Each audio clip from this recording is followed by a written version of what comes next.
ಆದಿಕಾಲದಲ್ಲಿ ಭೂಮಿಯ ಮೇಲೆ ಗಡಿಯಿಲ್ಲ, ಹಕ್ಕುವಿಲ್ಲ.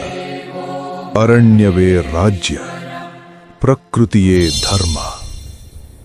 ಆ ಸಮಯದಲ್ಲಿ ಭೂಮಿಯನ್ನು ಕಾಪಾಡಲು ಪರಮೇಶ್ವರನು ಒಂದು ಶಕ್ತಿಯನ್ನು ಸೃಷ್ಟಿಸಿದನು. ಅದು ಮಾನವ ರೂಪದಲ್ಲಿಲ್ಲ, ದೇವರೂ ಅಲ್ಲ, ಮೃಗವೂ ಅಲ್ಲ. ಅದು ವರಾಹ ರೂಪದ ದೈವಿಕ ಆತ್ಮ. ಅವನೇ ಪಂಜುರ್ಲಿ ದೈವ. ಪಂಜುರ್ಲಿ ಹುಟ್ಟಿದ್ದು ಕಾಡಿನ. ಅವನ ದೇಹ ಮಣ್ಣಿನಂತೆ ಗಟ್ಟಿ, ಅವನ ಉಸಿರು ಬೆಂಕಿಯಂತೆ ಬಿಸಿ. ಅವನ ಕಣ್ಣುಗಳಲ್ಲಿ ಸತ್ಯ ಮತ್ತು ನ್ಯಾಯ. ಪಂಜುರ್ಲಿಯ ಕೆಲಸ ಒಂದೇ, ಕಾಡಿನ ನಿಯಮ ಕಾಪಾಡುವುದು, ಅರಣ್ಯದ ಸಮತೋಲನ ಉಳಿಸುವುದು. ಅವನು ಮೃಗಗಳಿಗೆ ರಾಜನಲ್ಲ, ಅವನು ಮನುಷ್ಯನಿಗೂ ರಾಜನಲ್ಲ. ಅವನು ನ್ಯಾಯದ ಆಯುಧ. ಆದರೆ ಕಾಲ ಬದಲಾಗಿತು. ಮನುಷ್ಯನು ಬಂದ, ಕಾಡು ಕಡಿಯಲು ಆರಂಭಿಸಿದ, ಭೂಮಿ ಕಬಳಿಸಿದ, ನೀರನ್ನು ತನ್ನದಾಗಿ ಮಾಡಿಕೊಂಡ. ಕೆಲವರು ಪಂಜುರ್ಲಿಯನ್ನು ಪೂಜಿಸಿದರು, ಕಾಡಿನ ನಿಯಮ ಪಾಲಿಸಿದರು. ಆದರೆ ಕೆಲವರು ಅಹಂಕಾರದಿಂದ ಹೇಳಿದರು, ಇದು ನಮ್ಮ ಭೂಮಿ, ಈ ದೈವ ಕೇವಲ ಕಥೆ. ಒಂದು ಊರಿನಲ್ಲಿ ಒಬ್ಬ ಶಕ್ತಿಶಾಲಿ ಪಾಳೇಗಾರ.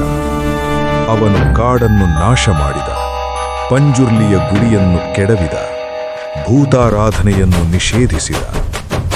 ಆ ರಾತ್ರಿ ಕಾಡು ನಿದ್ರೆ ಮಾಡಲಿಲ್ಲ. ಮರಗಳು ಗಾಳಿಯಲ್ಲಿ ಕಿರುಚಿದವು, ಪ್ರಾಣಿಗಳು ಓಡಿದವು, ಭೂಮಿ ಕಂಪಿಸಿತು. ಅರ್ಧರಾತ್ರಿ ಒಂದು ಭಯಾನಕ ಗರ್ಜನೆ. ಅದು ಪಂಜುರ್ಲಿಯ ಆಗಮನ. ಪಂಜುರ್ಲಿ ಕನಸಿನಲ್ಲಿ ಬಂದು ಪಾಳೇಗಾರನಿಗೆ ಎಚ್ಚರಿಕೆ ಕೊಟ್ಟ. ನೀನು ಭೂಮಿಯ ಮಾಲೀಕನಲ್ಲ, ನೀನು ಕೇವಲ ಕಾಯುವವ. ನಿಯಮ ಉಲ್ಲಂಘಿಸಿದರೆ ನ್ಯಾಯ ನನ್ನ ಕೈಯಲ್ಲಿ. ಪಾಳೇಗಾರ ನಕ್ಕ. ಆ ಎಚ್ಚರಿಕೆಯನ್ನು ತಿರಸ್ಕರಿಸಿದ. ಮರುದಿನದಿಂದ ಅವನ ಮನೆಯೊಳಗೆ ಅಸಹಜ ಘಟನೆಗಳು.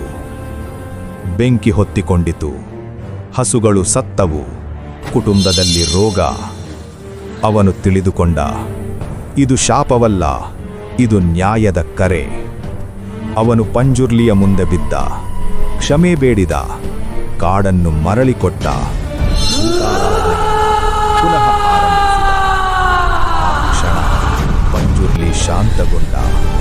ಮಳೆ ಸುರಿಯಿತು, ಬೆಳೆ ಬೆಳೆದಿತು, ಊರು ಉಳಿಯಿತು. ಅಂದಿನಿಂದ ಪಂಜುರ್ಲಿ ದೈವ ಗ್ರಾಮದ ರಕ್ಷಕ ದೈವನಾದ. ಯಾರಾದರೂ ಸುಳ್ಳು ಸಾಕ್ಷಿ ಹೇಳಿದರೆ ದೈವ ಕೇಳುತ್ತದೆ. ಅನ್ಯಾಯವಾಗಿ ಭೂಮಿ ಕಬಳಿಸಿದರೆ ದೈವ ತೀರ್ಪು ಕೊಡುತ್ತದೆ. ಪಂಜುರ್ಲಿ ಹಣ ಕೇಳುವುದಿಲ್ಲ, ಆಭರಣ ಕೇಳುವುದಿಲ್ಲ.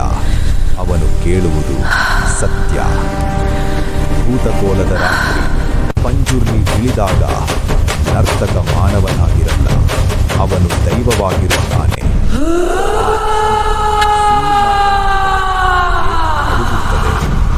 ಸತ್ಯ ಹೇಳಿದರೆ ದೈವ ಆಶೀರ್ವಾದ ಕೊಡುತ್ತದೆ.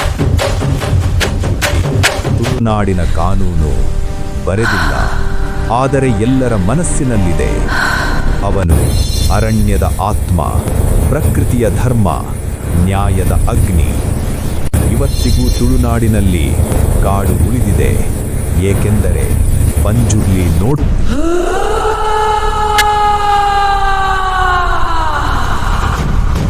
ನ್ಯಾಯಕ್ಕಾಗಿ ಎಚ್ಚರದಲ್ಲಿದ್ದಾನೆ.